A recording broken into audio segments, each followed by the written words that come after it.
So welcome back to Talks with Pakarina. We are so happy to have you here. Good evening, good morning, good afternoon, wherever you are. And thank you for joining us live.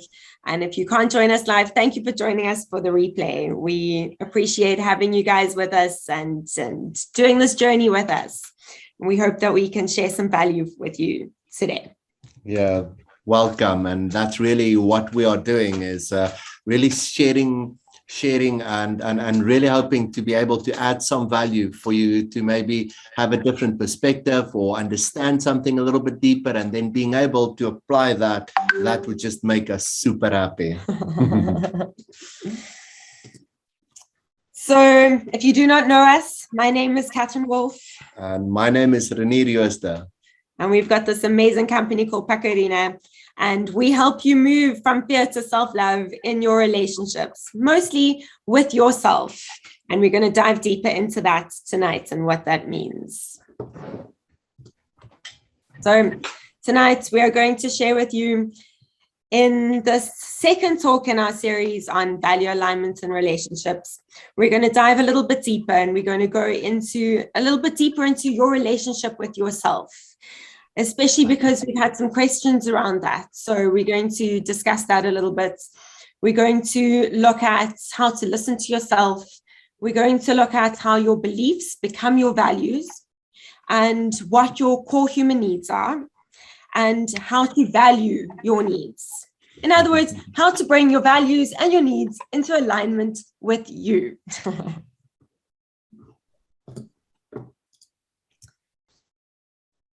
So how is your relationship with yourself? It's a really good place to start. What is this relationship with yourself? You mean you can have a relationship with yourself?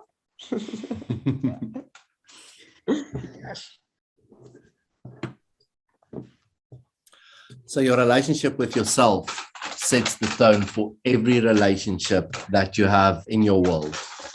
And if you are not aware of your relationship with yourself, relationships around you gets to play out in a very specific way, and it always ends to a point of destruction, and then it might start all over again, and then again reaches a point of destruction, and then starts all over, and sometimes the form changes to where it's a whole lot of new people, or sometimes it's like the same people just get to like recycle in our world. And I guess looking at your relationship with yourself, a great part of it is this self-talk thing. What are you saying to yourself as these people get to recycle and come in and go out, whether it's new people, whether it's the same people? Like, what is this thing that you get to say to yourself? So I love this image because it really reflects this universal law that what we perceive is a reflection of ourselves. Perception is projection.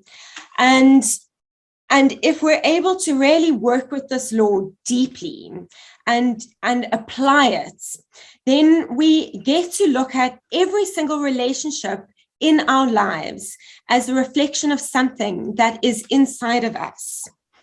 And we spoke about this a little bit earlier today, about how when we have a situation in our lives and something comes up with somebody and we get triggered by it, it's so easy, and it's the done thing to go to that person or go and try and control that situation outside of ourselves. But really, to understand this universal law properly, deeply, is to stop doing that.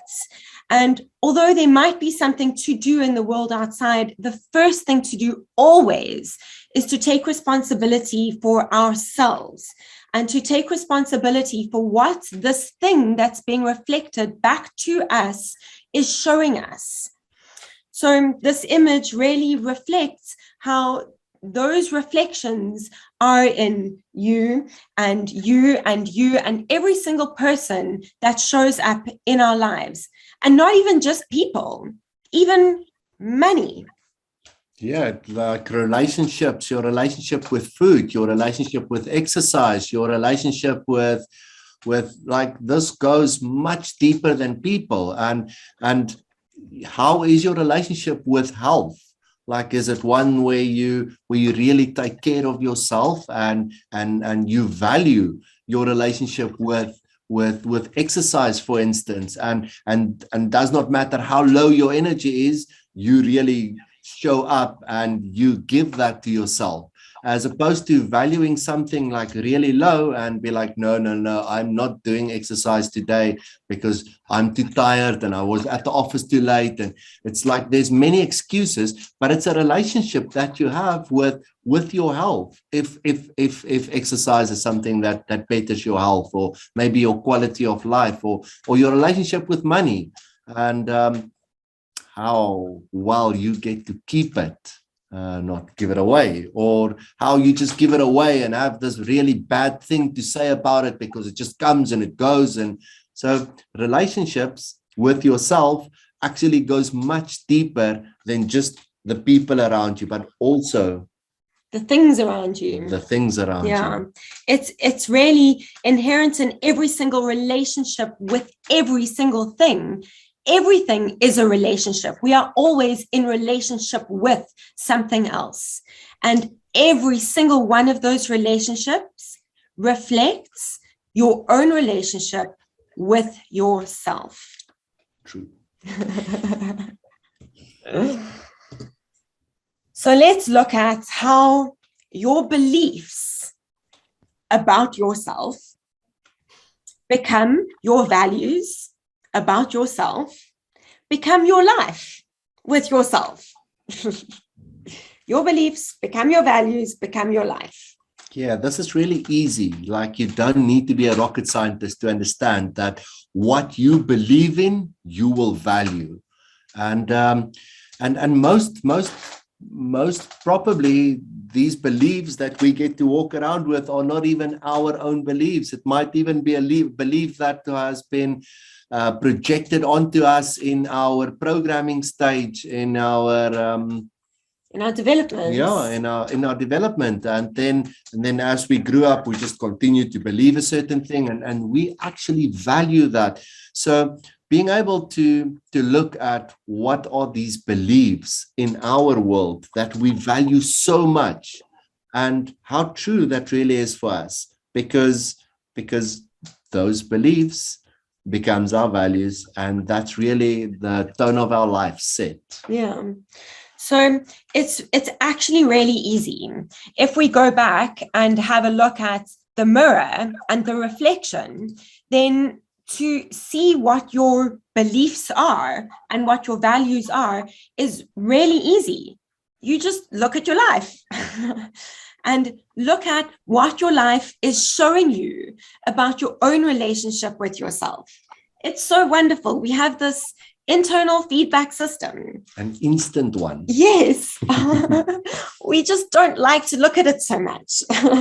It's very easy to rather blame somebody else. And in doing that, we give our power away. So to pull our power back to ourselves is to take responsibility for all of those reactions inside of us, and take responsibility for the messages that are being delivered to us by absolutely everything in our lives. There's symbols that get communicated to us all the time. Everything is a reflection. And if we're able to stop and listen to ourselves and what this message is, we're able to learn a whole lot about what those beliefs are. And many of those beliefs are unconscious beliefs. They're not even beliefs that we chose. Which brings us to our next slide. What do you believe about yourself? This is quite a question. I believe that I am confident, I am certain, I feel super peaceful and at ease when I do what I'm doing now, because it's not something that I need to go and do or worry about. It just flows through me. There's no blockages on wondering whether this is going to be right or is this going to be good. It's like, my belief is that I'm confident and I'm certain, and I am really happy to be able to share this message and really, like I said, hopefully add value. So to have a look at that mirror and to really listen to ourselves, to be honest about what that self-talk is, or what communication goes on to yourself, and really think about whether you would treat your, say, significant other or someone important in your life, would you speak to them in the way that you speak to yourself? Because remember that the way that you consistently do this becomes your beliefs and becomes your values and is demonstrated in your life. Judgments. I love this. The self-judgment is, for instance, when you feel not confidence, when you feel like you lack self-confidence in something, that really is a form of a judgment on yourself. Yeah, that I am not enough. Yes. Yeah. Yes. So it's really important that we look at these things and uncover what these subconscious beliefs are that really tell us that we are not enough. And that is not true. I loved your story, I think it was 2 weeks ago, about being enough. Do you want to share that? Which one? The one about sitting on a rock and asking what you need in this moment. Oh, yeah. I remember. So it was actually a beautiful day that I got to spend outside on the mountain with a client, and we got to the top of the mountain and we've hiked for like an hour, and we got to sit down, and this topic about self-value came up. And as we spoke about self-value, I got to ask him, because this thing about not being enough, it really gets to play a role. So I get to ask him, like, what do you need right now in this moment where you are sitting? And he said to me, I don't need anything. So I said to him, if you don't need anything, how can you be not enough? So, I mean, if you just think about that for a moment, it's like impossible to not be enough when you don't need anything. And there's a big difference between a need and a want. Like being able to sit there, you've got your backpack, there's water in it if you need it, but you're just sitting there, you don't need anything. Like imagine even there where you're sitting now, like what do you need? Like you are in a house, there's a roof over your head, you are in front of a device, it's making some noises or some sounds out of it, you might have some tea or some water. It's like really, what do you need? And in that moment of not needing anything, it's like impossible to not be enough. And when you believe that you are not enough, that is a judgment on yourself, and it shows that you don't value yourself. Because if you valued yourself, then you know that you are enough. But what we do when we don't value ourselves and we are feeling this self-judgment and this feeling of not enough is we feel shy. And in feeling shy about that, we sugarcoat a story to present to the world. And as we sugarcoat the story, we share the story and we see the feedback is like, okay, this is not so bad. And in that moment, we feel like, okay, at least I am not they won't find out what is this true feeling of not enough. And then over a period of time, we get to believe the sugar-coated story. And in believing that, it sort of gives us like a ticket saying, okay, you don't have to take responsibility and own up and show up to put this judgment down. So then we start to believe something that is not. And I think this is a beautiful image of like, what do you believe about yourself?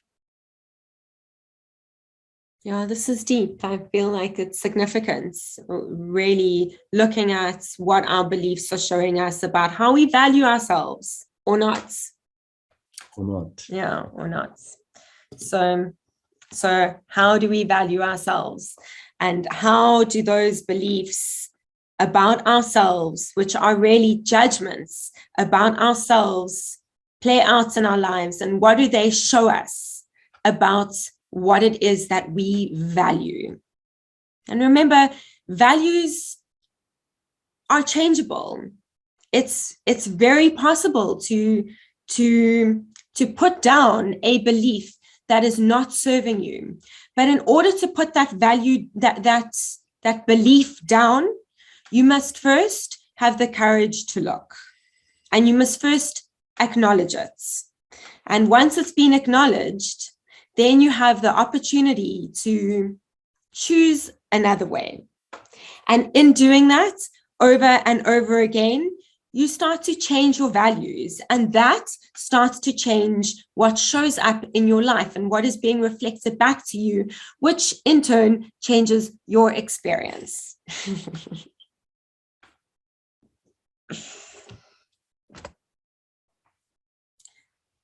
So, acknowledgements, right? It's only possible to make an acknowledgement if we are truly listening. So let's look at listening. So an acknowledgement is really a big deal. It's really if you want to look at the amount of work that gets done, like being able to say out loud something about myself, it's like 90% of the work is done in that acknowledgement. It's like bringing awareness to bringing light, shining light onto something that used to be super dark. And how you value yourself is really how you listen to yourself. And the more you value yourself, the more you will listen to yourself. And it's so easy to not listen. It's so easy to be caught up in just hearing, like accepting, rejecting, and comparing and judging, and that's super easy. Like we all have done that for such a long time. But to get to the other side where we really get to listen to what is being said without the need to say anything back, that's really amazing. Imagine being able to do that with yourself, to yourself, being able to listen to yourself. And to listen to yourself is really to value yourself. Because if you can't listen to yourself, you are not valuing yourself. You cannot value yourself because you don't really know who yourself is or what yourself is asking of you. Is that sense of right or wrong inside of you? If you're not listening to that sense of right or wrong, then most of the time you're going with that wrongness because it's where the ego wants to pull you into. And that is not valuing yourself, that is distraction.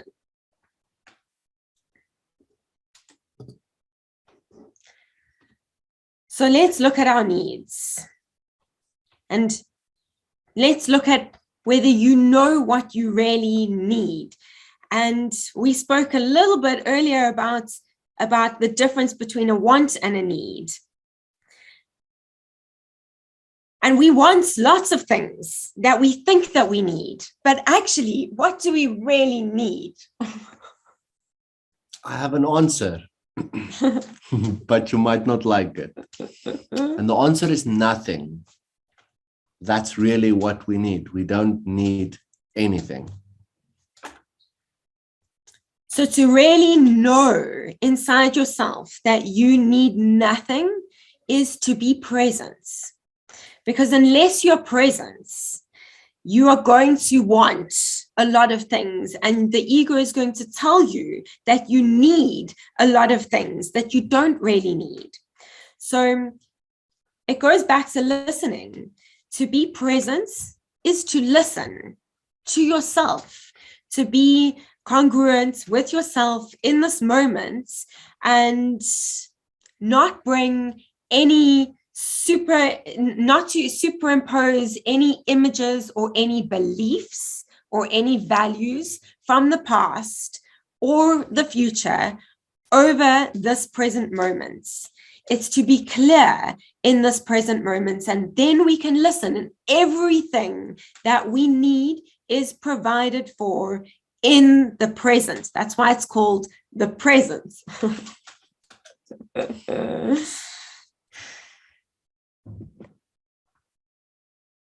So let's look at our needs.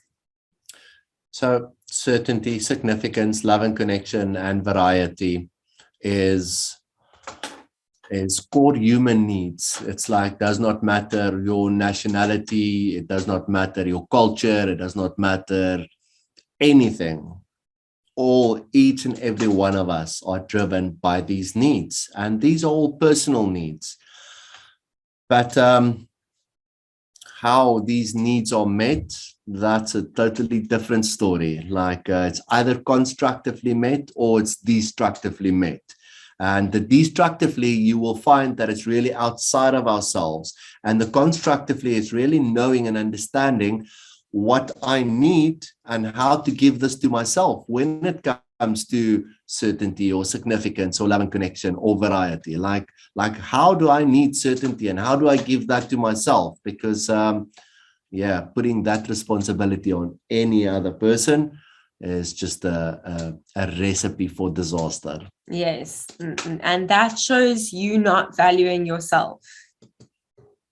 So let's look at, and these are really good questions to sit and reflect on for yourself, is where is certainty currently being met in your life? Are you giving yourself certainty, or do you expect someone or something outside of you to give you certainty? And remember, every time we look for it outside of ourselves, it will end in destruction. Every time we give it to ourselves first and then extend it outside of ourselves, that's valuing yourself, and that is creation.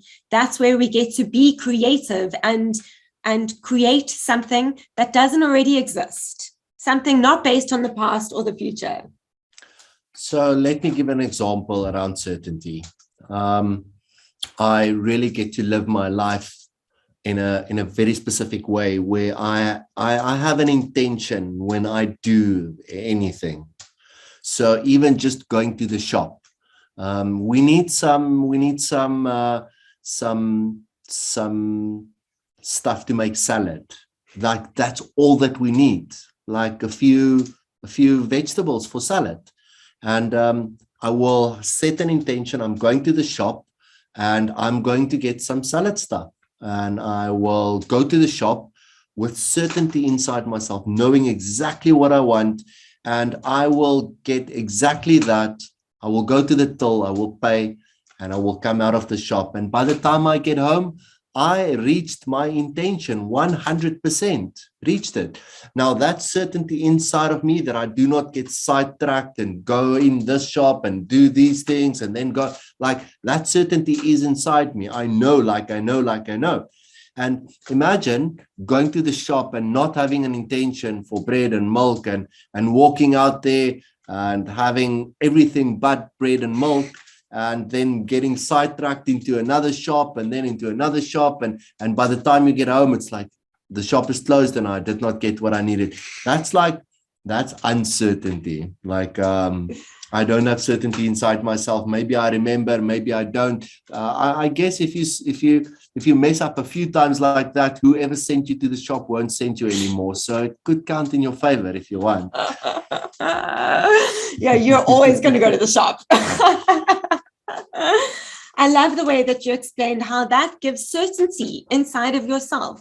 And it also creates trust inside of yourself, and integrity inside yourself, that you've set an intention and that you're going to do what you said you were going to do, and that happens. How cool is that? Mm-hmm. Yeah, I love that. So love and connection.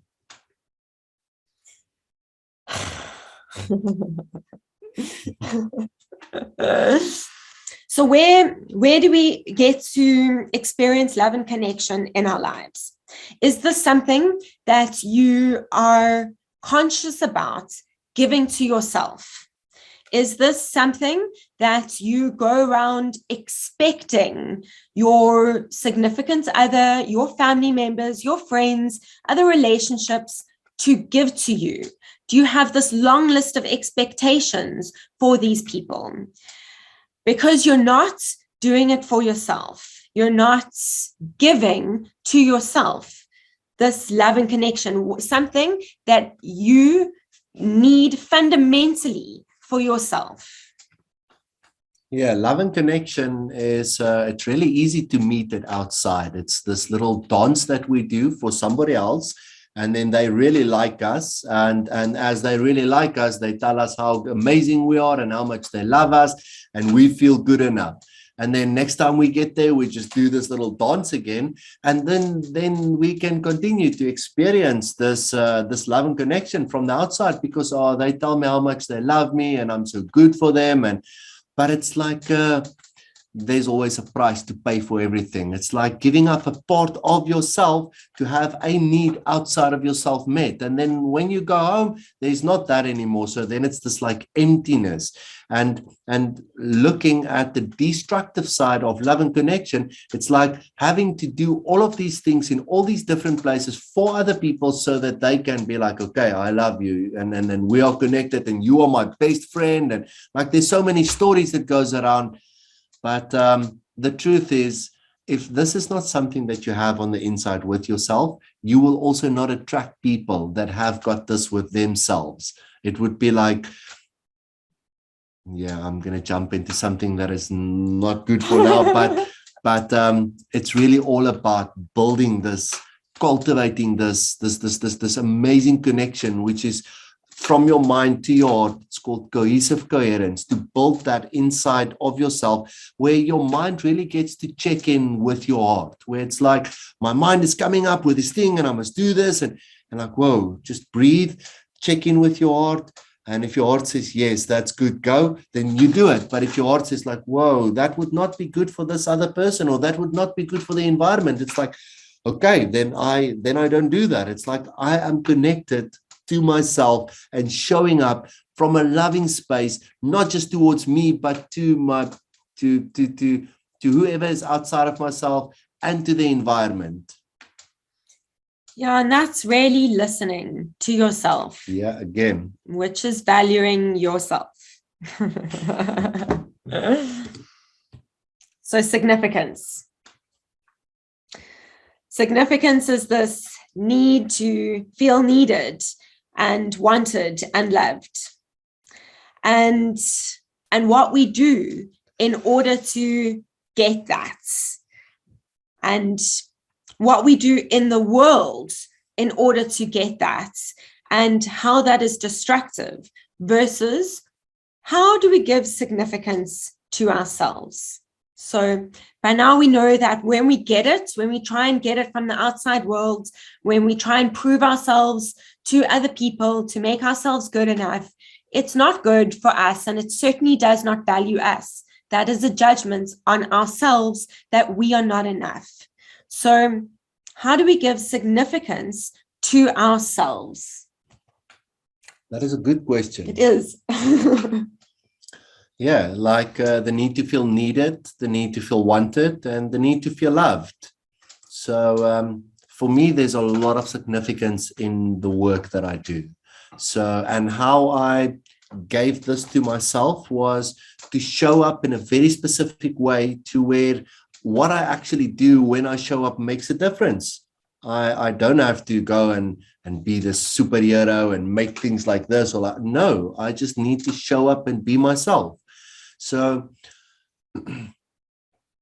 needing to feel loved, it's not a thing outside. It's like, what do I give to myself to make myself feel loved? So for me, exercise is a value.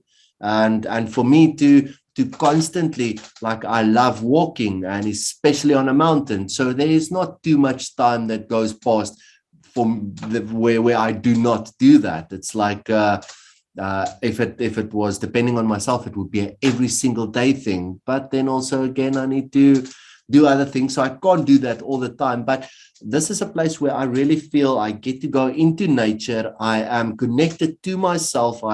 There's no distractions. It's just the beauty of that moment, and that's really a place where I feel loved. And so being able to do that for myself, unfortunately, nobody else can do that for me. Whoever I want to give that job to will fail. And if they fail, it's just going to be this world of fear thing where punishment will occur and it will end in destruction, because it would never be good enough if anybody else was to do it. Let's go back to in the beginning, how we showed you that your relationship with yourself really sets the tone for your relationship with absolutely everything outside of you. So with that in mind, how significant is it to really and truly love yourself? Pretty significant. If that sets the tone for your relationship with absolutely everything in your life, that is the most significant thing you can give to yourself to align your values and your needs, to transform your life.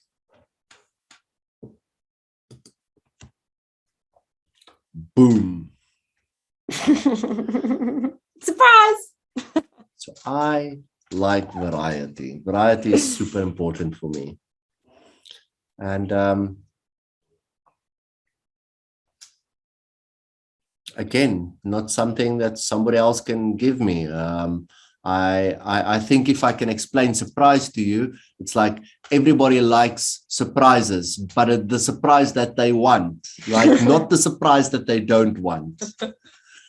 So that also, like a surprise party, all of a sudden you walk into a place and there's just a whole lot of people, and it might have been the last thing that you wanted, but now you are there and you must do that because somebody wanted to surprise you. But it's not the surprise that I wanted, and not there. Maybe a week later it would have been better because I would have had my hair cut, and like a whole long story about us wanting the surprise that we want.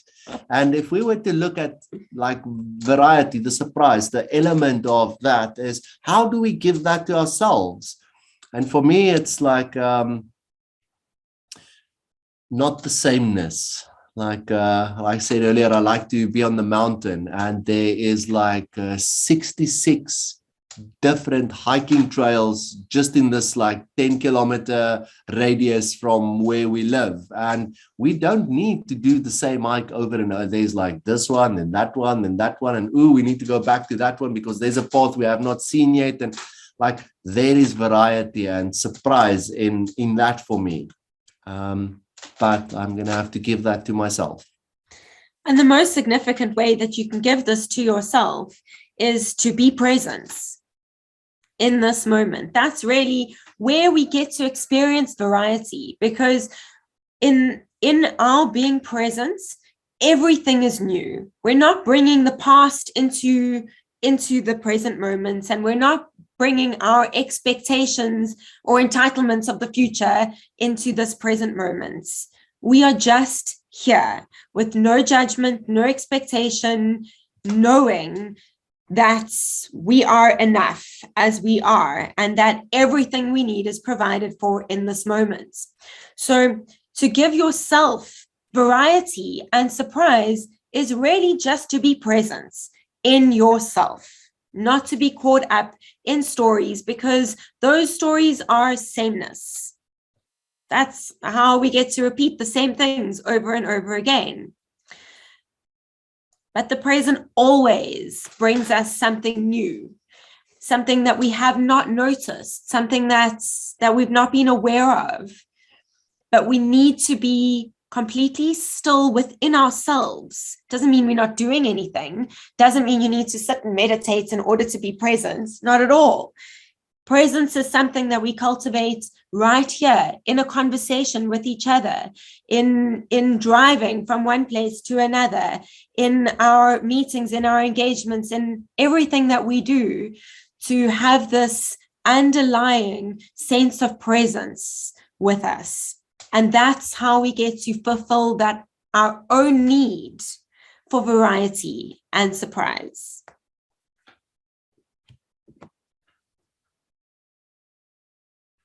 So what do you believe about your needs? Do you believe you need something in the world? Do you believe that these needs, these 4 core human needs that we are going deeper into, do you believe that you need something from the world outside in order for those needs to be fulfilled? Because in those beliefs are where you are out of alignment with yourself. It's showing you. Yeah.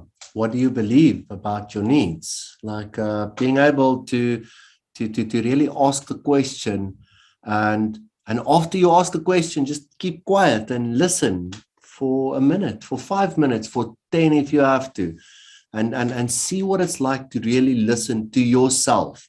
And especially looking at the core human needs that we've been looking at. What are your beliefs around those needs? How have they been met? And maybe, just maybe.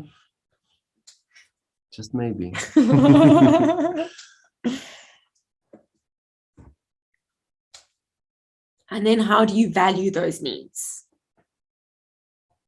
It's like I said in the beginning, when I value exercise really high up there, it does not matter how tired I am, I will do it. But if I value exercise like right down there at the bottom, there's going to be a million excuses for me to not do it. It's like easy.